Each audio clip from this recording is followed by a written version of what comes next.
In the Know, a radio program talking to the newsmakers in Ogle, Lee, DeKalb counties and beyond, keeping you in the know. Here's your host, Charles Van Horn. Julie with Together for Taft, you have been talking for some time since the announced closure of the facility by NIU of ways to preserve and reimagine the campus. First off, that is a daunting project. How far have you come in regards to organizing efforts with partners or building relationships with other entities that could help out with revitalizing that campus?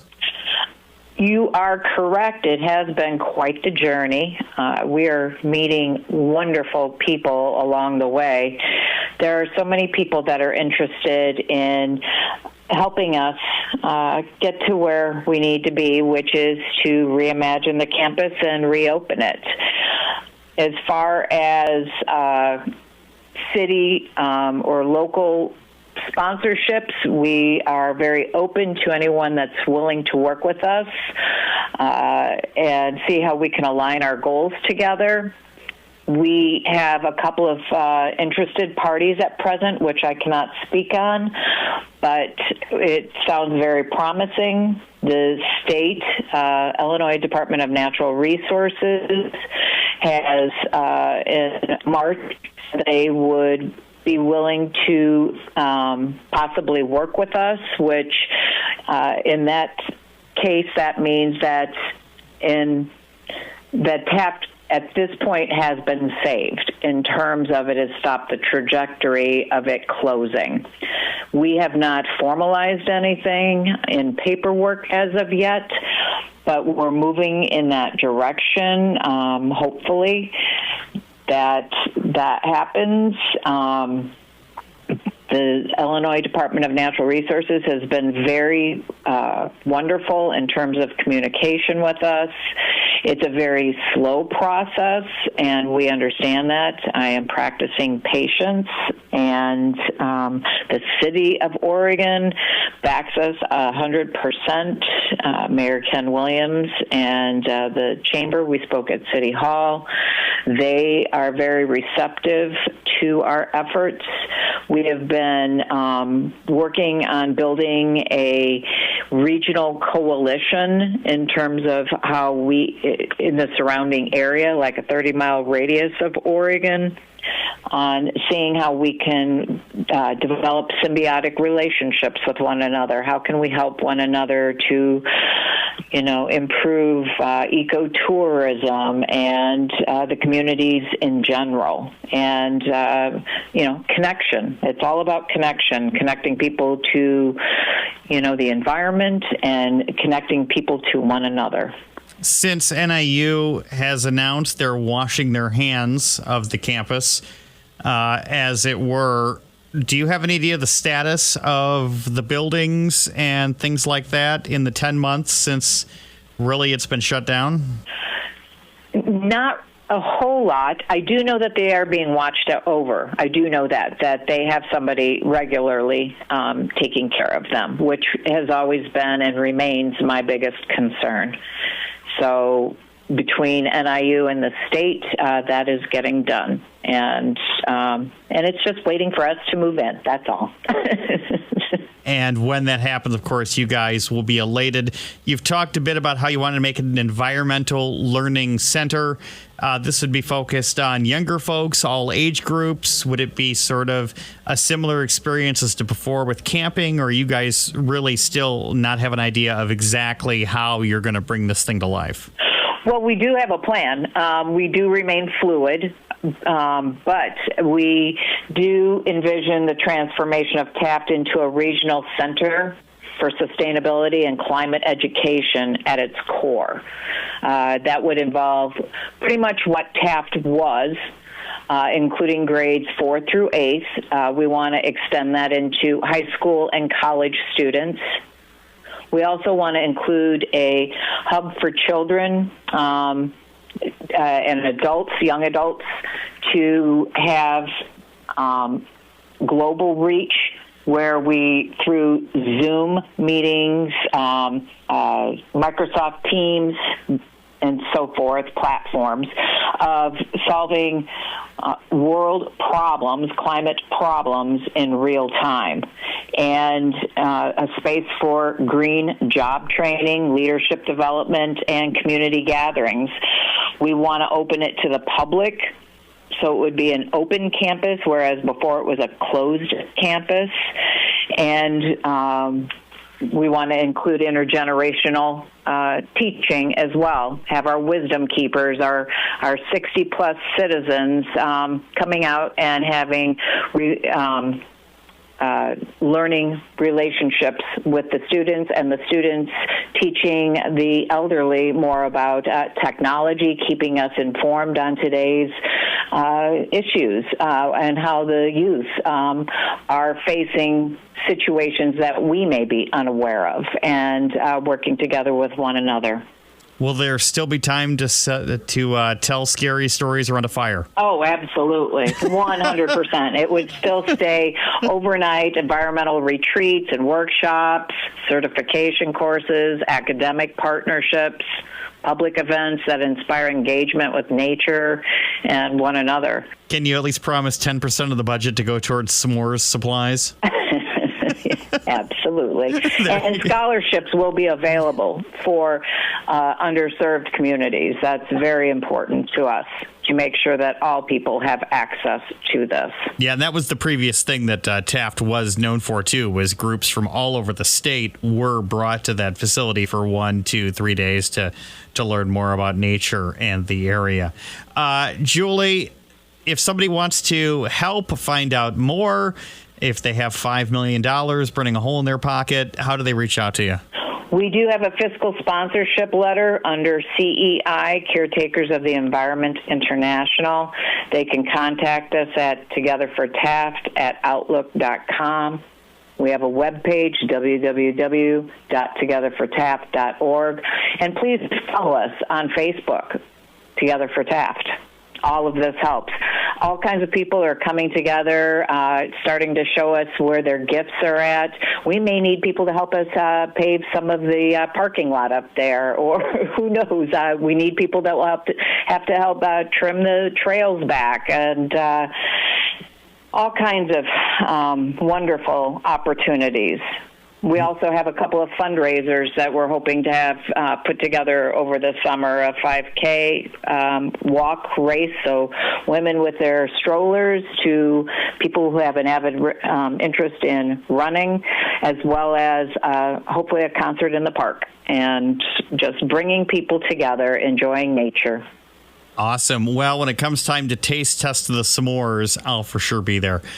Julie, thank you so much. I appreciate it. Stay in touch, okay? Absolutely. Thanks so much, Charles. We appreciate your time and appreciate the exposure. Julie Bassett right there with Together for Taft. And joining us, the one and only Corey Feldman. Good morning. Good morning. How are you doing? Doing great. Glad to have you on board. You got a brand new single you just dropped a week or so ago called Characters, and it's a psychedelic trip. I tell you what, it is a lot of fun. It must have been a lot of fun to record. I'll tell you, it's been quite the process, unlike any other. So, first of all, thanks for having me. Thanks for the support. Good morning to all of you. And, yes, what an adventure. So, this is probably the longest I've spent on any one song, just knowing that we had to get it right. We had to get it perfect. And it's so many layers. It's so involved. It's the first time I've ever used an 8-piece orchestra. So, we have, live strings, live cello, live piccolo, live trumpet, all this great stuff. Then, on top of all that, I'm playing drums. I think this is probably the first actual single that I've released where I am playing drums. So that's a lot of fun. I try to play it as much like Ringo as possible. And then, of course, the other thing that makes it really special is that it's in the first song I've ever recorded in Dolby Atmos, I don't know which version you've got there, but I know the Dolby Atmos version will be released in the next 48 hours to Apple Music, where, of course, you have to listen through a EarPod Pro to get the, binaural effect, the 3D sound effect. But what an amazing project. We're so proud of it, so excited about it. It's the most work I've put into any single release, and I'm just thrilled with the results and also thrilled with people's responses because people seem to really enjoy it. It is a Beatles sort of sound. You enjoy making music now. It's really sort of got your groove going with music. Is this sort of, I guess I want to say, like a therapy for you to have these types of projects that you can focus on and work on and see these results? I mean, I guess, there's something cathartic about writing in general, right? When you're a songwriter, when you're a literary writer, whatever it is, whether you write, books, scripts, films, music, it doesn't matter because you're expressing yourself. You're letting your innermost soul, your innermost thoughts and feelings come to the surface and kind of leaving it open for exploration, which is a very vulnerable place to be, but it's also a very cathartic experience. So there's that side of it. And then there's just the other side of it, which is just my general love for music. I mean, I've been into music my whole life. I started singing before I was acting. A lot of people don't realize that, but I started, going on auditions when I was 3.5 years old. And when you're 3.5 years old, you can't read a script. There's no reading anything. So my mom would have me go in and memorize songs on a record player, and then I would take that and I would sing on auditions, and I would be cute, and that's how I got the part. So I literally started off singing. My dad was a singer and a bass player, very much like Paul McCartney. My sister was in the Mickey Mouse Club, so at 7 years old, she was on stage, ironically singing songs from Sgt. Pepper's, like When I'm 64. And I was raised with that in my psyche, so it only made sense for me to go back through my 50 years of characters and say, if I'm going to write a song about the 50 years of being in the entertainment industry, which this is my 50th anniversary, and all of the characters that I've had the opportunity to bring into your hearts and homes through the years, and so grateful that you've welcomed me into your hearts and homes for 50 years, what better way to exemplify it and put an exclamation mark on it than through the band that has inspired me the most and inspired most music, I think. If you live in the world of rock and roll or pop, somewhere along the way you have been touched by the Beatles. Corey Feldman with us talking about music and acting. Of course, you had an amazing acting career stretching all the way back to as a kid. Obviously, The Goonies, Gremlins, underrated performance, by the way. You make the whole movie. You're better than the puppets, just so you know. Thank you. Thank you so much. It's very sweet of you. It's funny that, But I don't multiply. Unfortunately, no matter how much water you put on me. There's only one. Well, and that sometimes is a problem because I've got a lot of work. So, it's hard to do it all. Well, thank goodness you're still bathing. Corey Feldman with us. Exactly. You talked about music when you were bathing.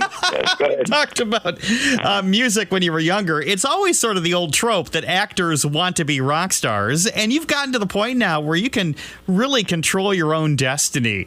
Is there something beyond the rock and roll experience plus the acting? And again, the video, by the way, you're working that medium too.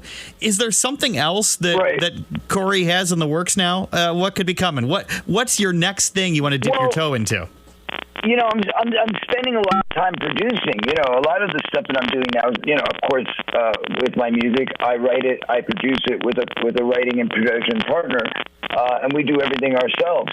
So it's really in-house. It's like the Beatles, but there's only two of us, so that's cool. But on top of that, I'm now producing other artists. So that's been my new love, is actually putting, my passion and my love for music and art into helping others achieve their dreams and their goals. And I've been doing that for quite some time, but right now I'm working on a project which is for my girlfriend, and she's an aspiring new singer-songwriter, amazingly talented, beautiful, incredible voice, great songwriter. So we've just finished working on her EP, which I'm trying to get done in time to release this fall.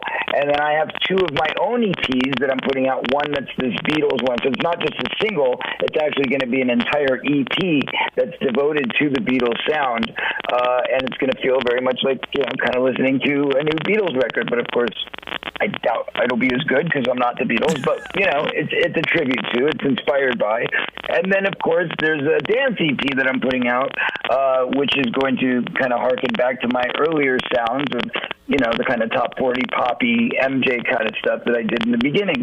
So there's going to be a little bit of everything, and 3 new EPs are on the way that we plan to get distributed and released before the end of the year. So I have a lot of work on my plate. Somebody wants to follow what you're up to. You got a website where you can watch the videos or buy the albums. Where can you go? You can go to CoreyFeldman.net. You can also follow me on IG at CDog22. That's a DOGG.